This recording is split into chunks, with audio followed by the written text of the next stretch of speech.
بسم اللہ الرحمن الرحیم۔ السلام علیکم ناظرین، سید فیاض حسین آپ تمام ناظرین کا یام شیعہ اسلامک ٹی وی چینل میں خیر مقدم کرتا ہوں۔ ناظرین، جیسے آپ بہتر جانتے ہیں کہ جب کبھی ہم آپ کے روبرو ہوتے ہیں تو ایک عنوان اور ایک عالم دین کے ہمراہ، تو اس وقت میرے ساتھ موجود ہے امیر عسکر علی موسوی صاحب قبلہ تشریف فرما ہیں، بعنوان تفسیر قرآن آپ کے سامنے روبرو ہیں اور مسلسل ذکر جاری ہے۔ اس وقت بھی قبلہ کعبہ تشریف فرما ہے۔ میں قبلہ کعبہ سے معروضہ کرتا ہوں کہ آپ تقریر کا آغاز فرمائیں۔ اعوذ باللہ من الشیطان الرجیم، بسم اللہ الرحمن الرحیم، الحمدللہ رب العالمین والصلاة والسلام علی سیدنا و نبینا مولانا ابی القاسم محمد، اللہم صلی علی محمد وعلی محمد وعلی اہل بیتہ الطیبین الطاہرین المعصومین واللعنۃ الدائمۃ علی اعدائہم اجمعین، اما بعد فقد قال اللہ تبارک و تعالی، بسم اللہ الرحمن الرحیم، انا اعطیناک الکوثر فصلی لربک وانحر انا شانئک هو الابتر۔ بسم اللہ الرحمن الرحیم۔ سب سے پہلے ناظرین کی خدمت میں عرض سلام ہے، اور اسی چونکہ کل شہزادی کی 20 جمادی الثانیہ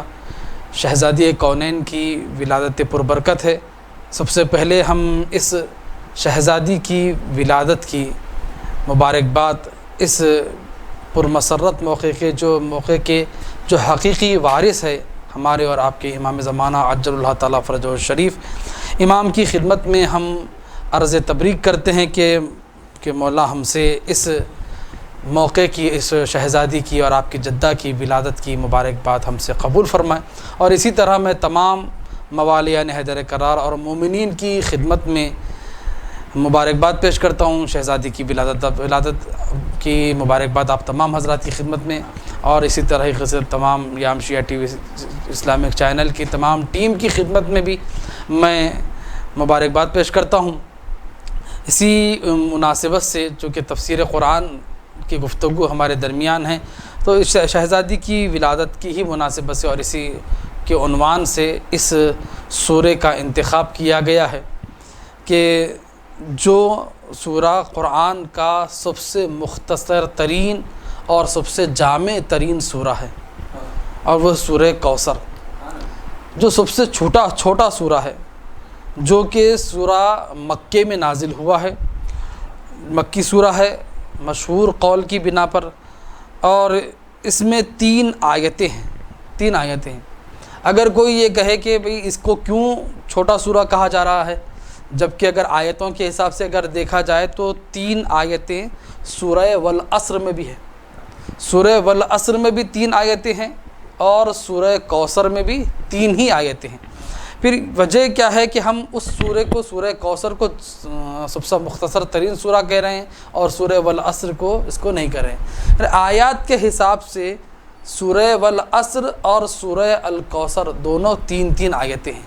لیکن کلمات اور حروف کے اعتبار سے سورہ کوثر اور چھوٹا سورہ ہے، کیونکہ سورہ والعصر میں جو کلمات استعمال کیے گئے ہیں وہ 14 کلمات ہیں، 14 کلمات سورہ والعصر میں ہیں، اور سورہ کوثر میں 10 کلمات ہیں صرف، یعنی 4 الفاظ 4 کلمات سورہ کوثر میں کرم ہیں۔ اور اسی طریقے سے حروف کے اعتبار سے بھی سورہ کوثر میں کم حروف ہے، سورہ کوثر میں کم حروف ہے، اور سورہ والعصر میں زیادہ حروف پائے جاتے ہیں۔ تو اس اعتبار سے، اور یہ ایک سورہ ایک معجز نما سورہ ہے، اور اس سورہ کو سورہ کوثر اس لیے کہا جاتا ہے کیونکہ اس سورہ کی پہلی آیت میں رسول خدا پر نعمت کوثر عطا کرنے کا ذکر ہو رہا ہے، کہ ہم آپ کو نعمت کوثر عطا کر رہے ہیں۔ نعمت کوثر عطا کرنے کا پروردگار عالم ذکر کر رہا ہے، لہذا اسی وجہ سے سورہ کا نام سورۃ الکوثر رکھا گیا ہے، سورہ کوثر رکھا گیا۔ اس سورہ کی فضیلت یہ ہے، پڑھنے کی فضیلت یہ ہے، ہمارے اور آپ کے چھٹے امام سے، امام جعفر صادق علیہ السلام سے ابو بصیر نقل کرتے ہیں کہ امام نے فرمایا کہ جو کوئی اس سورہ کو اپنی روزانہ کی نمازوں میں پڑھے، قیامت کے دن حوض کوثر سے اسے آب کوثر پلایا جائے گا۔ جو روزانہ کی نماز میں اس سورہ کی تلاوت کرے گا، پروردگار عالم اسے آب کوثر پلائے گا، اور وہ درخت طوبہ کے سائے میں رسول خدا کا ہمنشین بنے گا۔ یعنی ایک روایت میں سورہ کوثر کی یہ فضیلت بتلائی گئی ہے کہ اگر روزانہ نماز میں اگر وہ یہ سورہ پڑھے گا تو اس کو یہاں تک یہ فضیلت بیان کی گئی ہے۔ اور ایک حدیث جو منقول ہے پیغمبر اکرم صلی اللہ علیہ وآلہ وسلم سے کہ جو شخص اس سورے کی تلاوت کرے خدا اسے جنت کے نہروں سے سیراب کرے گا، اور ہر قربانی کی تعداد میں جو خدا کے بندے عید قربان کے دن کرتے ہیں، اور اسی طرح سے وہ قربانیاں جو اہل کتاب اور مشرکین جو قربانیاں دیتے ان سب کی جتنی تعداد ہوتی ہے ان تمام تعداد کے اعتبار سے پروردگار عالم اس قربانیوں کا اجر اس سورے کی تلاوت کرنے والے کو پروردگار عالم عطا کرے گا۔ اب یہاں پر منزل آتی ہے سورہ کوثر کے شان نزول کی کہ یہ سورہ کس لیے نازل ہوا ہے، کیوں سورہ یہ نازل کیا گیا۔ عاص بن وائل جو مشرکین کے سرداروں میں سے ایک سردار تھا، پیغمبر اکرم سے مسجد سے نکلتے وقت ملاقات کرتا ہے اور وہ کچھ دیر ٹھہر کر آپ سے باتیں کرتا رہتا۔ جو قریش کے دوسرے سردار تھے وہ اس منظر کا مشاہدہ کر رہے تھے، اس منظر کو دیکھ رہے تھے لوگ۔ جب عاص بن وائل باتیں ختم کر چکا تو دوبارہ وہ مسجد کے نکلتے وقت باتیں ہو رہی تھی، مسجد کے دروازے پہ باتیں ہو رہی تھی۔ جب وہ باتیں ختم کر کے جب دوسرے سرداروں کے پاس پہنچتا ہے تو دوسرے سردار اس سے یہ پوچھتے ہیں کہ انہوں نے پوچھا کہ تم کس سے باتیں کر رہے تھے؟ تو عاص بن وائل نے کہا کہ میں اس ابتر شخص سے باتیں کر رہا تھا، ابتر شخص سے باتیں کر رہا تھا۔ تو یہ ابتر عرب میں ایسے شخص کو کہا جاتا تھا کہ جس کے کوئی بیٹا نہ ہو، یعنی جو لاولد ہو، جو بلا عقب ہے، مقطوع النسل ہے، جس کی نسل ختم ہونے والی ہے۔ اور یہ کس لیے کہتے تھے؟ رسول خدا کو کیوں ابتر کہا انہوں نے؟ اس لیے کیونکہ رسول خدا کے جناب ختیجہ سے پہلے دو فرزند، دو بیٹے تھے۔ ایک بیٹے جناب قاسم کہ اسی فرزند سے جناب رسول خدا کی کنیت ابو القاسم ہے، ابو القاسم جو ہم خطبات میں متعدد مرتبہ سنتے، ابو القاسم محمد صلی اللہ علیہ وسلم یہ سنتے ہیں۔ ایک قاسم تھے اور ایک طاہر وہ ہے جنہیں عبداللہ بھی کہتے تھے۔ یہ جناب قاسم اور جناب عبداللہ مکے ہی کی زندگی میں اس دنیا سے چلے گئے۔ پیغمبر اکرم کے جو بیٹے گزر گئے، اسی وجہ سے قریش آپ کو ابتر کا طعنہ دیا کرتے تھے، ابتر کا طعنہ دیتے تھے، یعنی آپ مقطوع النسل ہے، آپ کے کوئی بیٹا نہیں ہے۔ اور وہ یہ سمجھتے تھے کہ چونکہ اب رسول خدا کی کوئی نریلا اولاد نہیں ہے، بیٹا کوئی موجود نہیں ہے، لہٰذا اب جو رسول خدا کی جو مشن ہے، رسول خدا کا جو مقصد ہے، اب بیٹا نہیں ہے، ان مشن کو، اس مقصد کو آگے بڑھانے والا کوئی موجود نہیں ہے، اب ان کا مقصد ختم ہو جائے گا، یہ ابتر ہو گئے، اس کو بھی ابتر کہتے تھے۔ جب یہ کہہ کے رسول خدا کو طعنہ دینے لگے وہ لوگ، تو یہ قلب پاک کے رسول خدا اور رسول خدا کے اس نازک دل پر اس قبیح لقب سے، ایسے قبیح طعنوں سے اور دشمنوں کی ان تمام سازشوں سے رسول اکرم کا دل بہت ہی غمگین ہو جاتا ہے، بہت ہی درد ہو جاتا ہے، کہ بہت غمگین ہو جاتا ہے، کہ جس کی بنا پر خداوند عالم نے یہ سورہ نازل فرمایا۔ یہ سورہ نازل فرما کر گویا خداوند عالم پیغمبر اکرم کو بشارت دے رہا ہے، خوشخبری دے رہا ہے، اور دشمنوں کے بار بار لگائے ہوئے زبانی زخموں کے مقابل میں تشفی بخش رہا ہے خداوند عالم کہ اے میرے حبیب، آپ کو جو یہ دشمن آپ کو ابتر کا طعنہ دے رہے ہیں، لاولد ہونے کا طعنہ دے رہے ہیں، تو اب یہاں سے خداوند عالم یہ کہہ رہا ہے کہ انا اعطیناک الکوثر، کہ ہم نے آپ کو کوثر عطا کیا، ہم نے آپ کو کوثر عطا کیا۔ یہاں پر دیکھیں، یہاں پر خدا دینے والا خدا ہے، اور ایک ذات ہے۔ اور عربی میں آپ جانتے ہیں کہ اگر عربی میں اگر ایک کا لفظ اگر ایک دینے والا ہے تو وہ اس طریقے سے کہتا ہے انی اعطیتک، کیونکہ اگر ایک فرد ہے انی اعطیتک الکوثر، اس طریقے سے ہونا چاہیے تھا، لیکن یہاں پر اس طریقے سے آیت نہیں ہے بلکہ انا اعطینا۔ انا اعطینا یعنی اگر عربی گرامر کے اعتبار سے اگر دیکھا جائے تو انا اعطینا اس کو کہتے ہیں متکلم مع الغیر، یعنی جو جمع کے لیے استعمال ہوتا ہے، کئی لوگوں کے لیے استعمال ہوتا ہے، دو اور دو سے زیادہ کے لیے استعمال ہوتا ہے، لیکن خداوند عطا کرنے والا ایک ہے۔ اور خداوند عالم یہاں پر یہ کہہ رہا ہے کہ انا اعطینا، ہم عطا کر رہے ہیں، ہم عطا کر رہے ہیں۔ یہ اس لیے یہ ہم کیوں خداوند عالم نے یہ لفظ استعمال کیا؟ کیونکہ یہاں کچھ ایسے مقامات ہیں کہ جہاں پر چیز کی عظمت کو بتلانے کے لیے بھی اور اپنے عظیم مقام اور مرتبے کو بتلانے کے لیے خداوند عالم نے یہاں پر ہم کا، انا کا، ہم نے عطا کیا کا لفظ استعمال کرتا خدا، یعنی چونکہ خدا کی عظمت کو بھی پہچانے یہاں سے، عظمت پروردگار خداوند عالم اپنی عظمت کو بتلا رہا ہے، اور جو چیز عطا کر رہا ہے، جو نعمت عطا کر رہا ہے، اس کی عظمت کو بھی پہچاننے کے لیے خداوند عالم کہہ رہا ہے کہ ہم عطا کر رہے ہیں، ہم آپ کو، یعنی عظمت کو عطا کرنے کے لیے خداوند عالم یہاں پر یہ ارشاد ہے۔ اور اس کے بعد یہ کہہ رہا ہے ہم نے کیا عطا کیا؟ کہا کوثر عطا کیا۔ کوثر کہ کلمہ کوثر یہ فعل کے وزن پر ہے، اور فعل کا وزن یعنی کیوں ہوتا ہے؟ یہ فعل کا وزن وہاں پر ہوتا ہے کہ ایسی چیزوں کے لیے لایا جاتا ہے کہ جس کی ذات میں کثرت پائی جاتی ہے، کہ جس کی ذات میں کثرت ہو، زیادتی ہو، زیادہ معنی پائے جاتے ہو۔ اور یہاں پر کوثر کے معنی ہیں یعنی خیر کثیر، یہاں پر کوثر کے معنی خیر کثیر۔ البتہ اگر کوثر کے ہم معنی دیکھیں تو کوثر کے معنی آگے جیسے جیسے بڑھتے جائیں گے، کوثر کے معنی ہر ایک مفسر نے متعدد معنی کو بیان کیا ہے اور الگ الگ مصداق بیان کیا ہے، مختصر کئی بعض تو فخر رازی جیسے ہے اپنی تفسیر میں تقریباً 14 مصادیق کو ذکر کر رہے ہیں، اور بھی بہت سے مصادیق ہیں۔ تو ہم جو ہمارے تفاسیر میں جو وارد ہوا ہے وہاں پر کوثر کے معنی یہاں پر یہ بتلایا گیا۔ پہلا معنی بتلایا گیا ہے کہ کوثر کا معنی ہے جنت میں ایک نہر کا نام، کوثر یعنی جنت میں ایک نہر کا نام، ایک یہ۔ دوسرا معنی اولاد اور ذریت رسول خدا، ایک معنی یہ بیان کیے گئے۔ اور تیسرا معنی یہاں پر یہ ہے کہ رسول خدا کی امت کے علماء،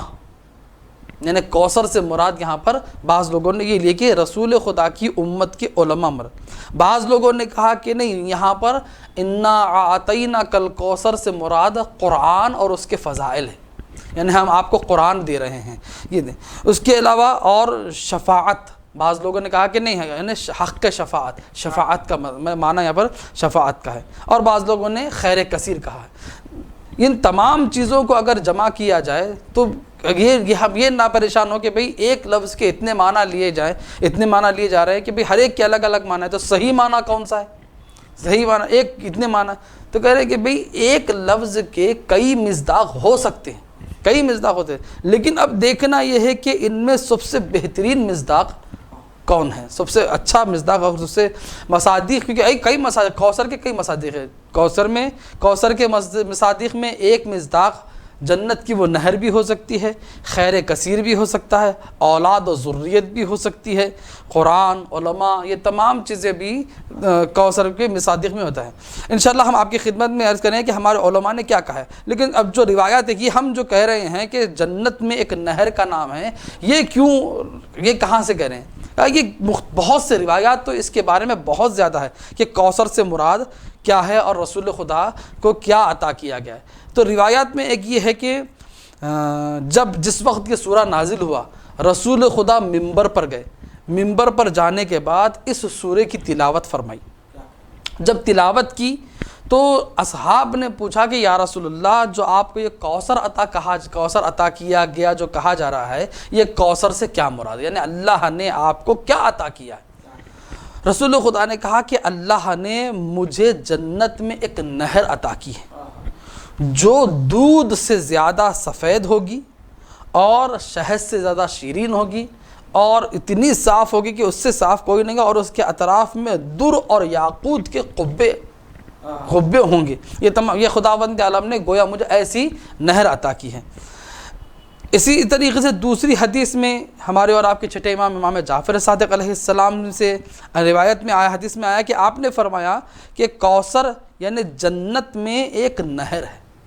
جنت میں ایک نہر ہے جو خدا نے اپنے پیغمبر کو ان کے فرزند یعنی جناب عبداللہ کے اس پیغمبر کی ہی زندگی میں فوت ہو جانے کی وجہ سے خداوند عالم ایک نہر اس جناب عبداللہ کے بدلے میں عطا کی ہے، چھٹے امام نے یہ فرمایا۔ تو لہذا وہ اس سے یہاں پر مراد یہاں پر یہ ہو گئی ایک جنت، یہاں پر ایک جنت میں ایک نہر کا نام ہے۔ لیکن ان تمام مصادیق کو اگر دیکھا جائے، ہمارے تمام شیعہ علماء نے یہ فرمایا ہے کہ ان تمام مصادیق میں سب سے بہترین مصداق وہ بہترین مصداق ہے رسول خدا کی دختر شہزادی کونین حضرت فاطمۃ الزہرا سلام اللہ علیہا ہے۔ وہ شہزادی ہیں کہ جو بہترین مصداق ہے۔ اور کیوں؟ اور تمام بالخصوص تفسیر المیزان میں علامہ طباطبائی یہ کہتے ہیں کہ ہم اگر آخری آیہ مبارکہ کو اگر دیکھیں، آخری آیت کو دیکھیں کہ خداوند عالم کہہ رہا ہے کہ انا شانیہ کا هو الابتر، کہ اے رسول آپ کو یہ جو لوگ تانا دے رہے ہیں، دشمن جو آپ کو ابتر ہونے کا تانا دے رہے ہیں، آپ کا دشمن ہی ابتر ہے، مقتول نسل۔ اگر اس آیت کو اگر دیکھا جائے تو اس کی سب سے بہترین اور واضح مصداق شہزادی ہے، رسول خدا کی اولاد اور رسول خدا کی ذریت ہی اس سے مراد ہے۔ تو یعنی گویا اگر ہم اس اعتبار سے دیکھا ہے کہ یعنی خداوند عالم گویا یہ کہہ رہا ہے کہ انا اعطیناک الکوثر، یعنی اے حبیب ہم آپ کو کوثر عطا کر رہے ہیں، یعنی اے حبیب ہم آپ کو فاطمہ عطا کر رہے ہیں، ہم آپ کو فاطمہ دے رہے ہیں، فاطمہ عطا کر رہے ہیں۔ یعنی یہ کس لیے؟ تاکہ رسول خدا کو جو یہ لوگ زبانی زخم، رسول خدا کے دل کو جو زبانی زخم پہنچا رہے تھے، جو اذیت دے رہے تھے، اس کی وجہ سے رسول خدا کے دل کو تشفی دینے کے لیے، رسول خدا کے دل کو آرام دینے کے لیے یہ اللہ نے یہ اتنی عظیم نعمت خداوند عالم نے رسول خدا کو یہ نعمت دی ہے۔ تو لہذا یہ یعنی مجھ سے مراد رسول خدا کی اولاد ہوئی، رسول خدا کی ذریت ہوئی، یعنی جو کس کے ذریعے چلنے والی ہے؟ جناب سیدہ کے ذریعے سے، جناب سیدہ کے ذریعے سلام اللہ علیہ کے ذریعے سے جو رسول خدا کی نسل جانے والی ہے۔ اب یہاں پر ہمیں یہ دیکھنا ہے کہ یہ کیسے ہو سکتا ہے، کیونکہ ہم یہ دیکھتے ہیں کہ اگر کسی آدمی کی اگر نسل آگے بڑھتی ہے تو وہ بیٹوں سے آگے بڑھتی ہے، بیٹوں سے آگے بڑھ رہی ہے، لیکن یہاں پر کوثر سے مراد جناب سیدہ کو کہا جا رہا ہے اور جناب سیدہ کی اولاد کو کہا جا رہا ہے، جس کو ذریت رسول، اولاد رسول کہہ رہے ہیں ہم۔ یہ کیسے ہو سکتا ہے؟ تو کہہ رہے یہ اگر یہ جو کہہ رہے ہیں، یہ جو شخص کہہ رہے ہیں، اس طریقے کی اگر جو بات مان لیں ہم کہ کیسے مان لیں کہ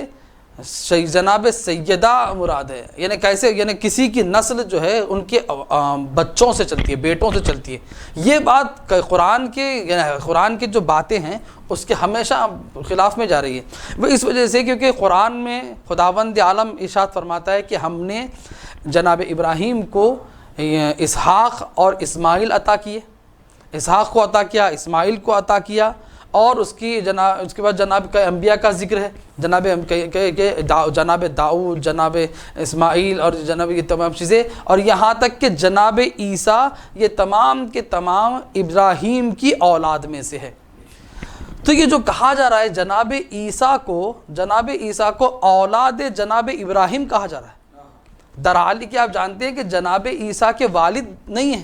جناب عیسیٰ بغیر والد کے اس دنیا میں آئے ہیں۔ جب جناب عیسیٰ بغیر والد کے اس دنیا میں آئے، اور یہ جناب عیسیٰ کیونکہ جناب مریم نواسیوں میں پوتری ہونا کہ جناب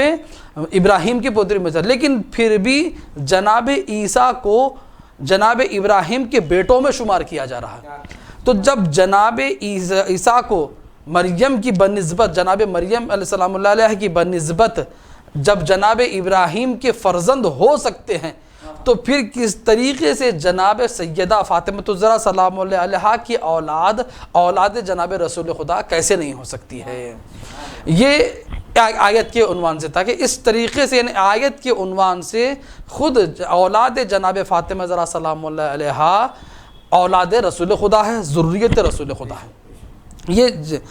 اس کے بعد اور ایسے بہت سے روایات ہیں، احادیث کتابوں میں اٹھا کر دیکھیں، روایاتیں یعنی اہل سنت کی بھی روایتیں ہیں، اور ہمارے پاس بھی ایسی بہت سی روایات ہیں۔ خود بحار الانوار میں ایک باب ایسا ہے کہ جس میں بتلایا جا رہا ہے کہ اولاد جناب فاطمہ زہرا سلام اللہ علیہا یہ اولاد رسول خدا ہے۔ ایک باب روایات کا جو جناب فاطمہ زہرا سے مخصوص ہے، وہ اس میں ایک عنوان ہی حدیث کا یہ عنوان دیا گیا ہے۔ تو اس میں کئی ایسی روایتیں جس میں یہ کہا جا رہا ہے کہ فاطمہ کی اولاد، فاطمہ کے بیٹے، رسول خدا نے فرمایا کہ میرے بیٹے، میری نسل ہے، میری ذریت ہے۔ یہاں رسول خدا یہ فرما رہے ہیں کہ فاطمہ کے بیٹے میرے بیٹے ہیں۔ یہاں یعنی قرآن سے بھی ثابت ہو رہا ہے اور روایات سے بھی ثابت ہو رہا ہے کہ یعنی کوثر سے مراد یہاں پر اولاد رسول اور ذریت رسول خدا ہے۔ پھر اس کے بعد فوراً ارشاد ہو رہا ہے کہ ہم نے آپ کو کوثر عطا کیا، ہم نے آپ کو کوثر عطا فصلی لربک وانحر، کہ اے حبیب جب ہم نے آپ کو یہ اتنی عظیم نعمت عطا کی تو بعنوان شکر آپ اپنے پروردگار کی نماز پڑھیے اور اپنے خدا کی بارگاہ میں قربانی پیش کری۔ تو یہاں پر ونہر کے معنی کیا ہے؟ ونہر کے مطلب کیا؟ ونہر کا معنی کیا ہے؟ ونہر کا مطلب ہے، بعض لوگوں نے قربانی کہا ہے کہ بھئی قربانی یعنی خدا کی بارگاہ میں چونکہ خداوند عالم نے نعمت تم کو دی ہے تو وہ عنوان شکرانے کے طور پہ تم خدا کی بارگاہ میں قربانی پیش کرو۔ لیکن بعض لوگوں نے کہا کہ نہیں، وہاں یہاں پر ونہر، اور احادیث میں بھی یہ بہت سی ایسی روایات ہے کہ ونہر سے مراد قربانی نہیں ہے،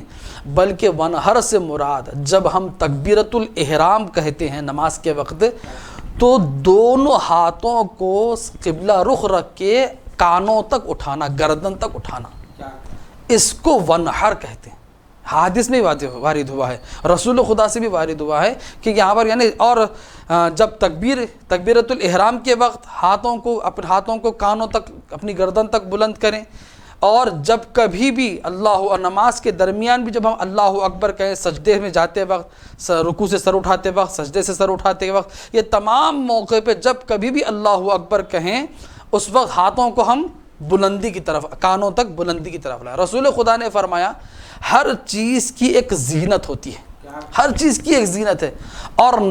نماز کی زینت یہ ہے کہ جب تکبیر کہو تو اپنے ہاتھوں کو بلندی کی طرف، کانوں کی طرف لے کر جاؤ، یہ نماز کی زینت ہے، نماز کی زینت ہوتی ہے۔ یہ ونہر کا مطلب یہاں پر اس طریقے سے یہاں پر یہ ہوا۔ پھر اس کے بعد خداوند عالم، وہاں پر خداوند عالم بھی ارشاد فرما رہے کہ انا شانئک هو الابتر، اے میرے حبیب آپ کو یہ جو دشمن آپ کا ابتر کہہ رہا ہے،